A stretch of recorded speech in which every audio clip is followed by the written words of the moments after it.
முதலமைச்சர் அன்னைக்கு சொன்னாரு, இங்க முகம் மூடி யாரும் செல்ல வேண்டிய அவசியம் இல்லை, அனைவருக்கும் ஒரு வெளிப்படையான ஆட்சி தான் செய்வோம் என்று.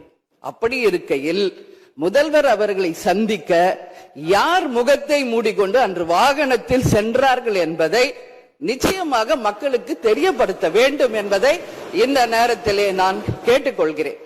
ஏன்னா அதற்கு காரணம் குதிரை பேரம் என்றால் இதைவிட ஒரு தலைகுனிவு இந்த வரலாற்று சிறப்புமிக்க அவையில் எதுவுமே கிடையாது. நிச்சயம் முதல்வர் அதற்கு பதில் சொல்வார் என்று நான் எதிர்பார்க்கிறேன்.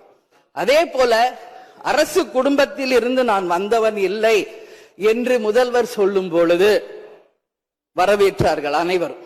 ஆனால் இன்றைக்கு அவருடைய ராஜகுருவாக இருப்பவரை மிஸ்டர் ரத்தன் பண்டிட் என்பவரை அரசியல் சிறப்பு அதிகாரியாக அரசு வேலையில் அமர்த்தியதை ஒட்டுமொத்த தமிழக மக்கள் சார்பாக வன்மையாக இந்த வரலாற்று சிறப்பு மிக்க அவையில் நான் அதை குறிப்பிட கடமைப்பட்டிருக்கிறேன். அப்படி உங்களுக்கு ராஜகுருவா இருந்தா உங்க பர்சனலா அவரை வச்சுக்கணும். பட் அவரை அரசு உயர் பதவியில கொண்டு வந்து இளைஞர்களை நம்பி மக்கள் வாக்களிச்சிருக்காங்க. இந்த இளைஞர்களுக்கு நீங்கள் என்ன உதாரணத்தை சொல்கிறீர்கள், என்ன வரலாற்றை நீங்கள் சொல்ல விரும்புகிறீர்கள், வருங்கால இளைஞர்களுக்கும் எதிர்காலத்திற்கும் இதன் மூலம் என்ன மெசேஜ் நீங்க சொல்றீங்க அப்படிங்கறத நிச்சயம் தெளிவுபடுத்தணும். ஏன்னா இன்னைக்கு மக்கள் ஜனநாயகத்தை நம்பி இளைஞர்கள் கையில ஆட்சியை கொடுத்திருக்கிறார்கள்.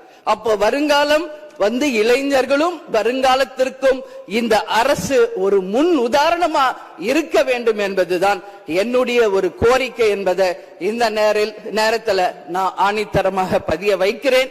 அது மட்டும் கிடையாது, இந்த ஆட்சி மக்களுக்கான ஒரு நேர்மையான ஆட்சியா இருக்கணும்.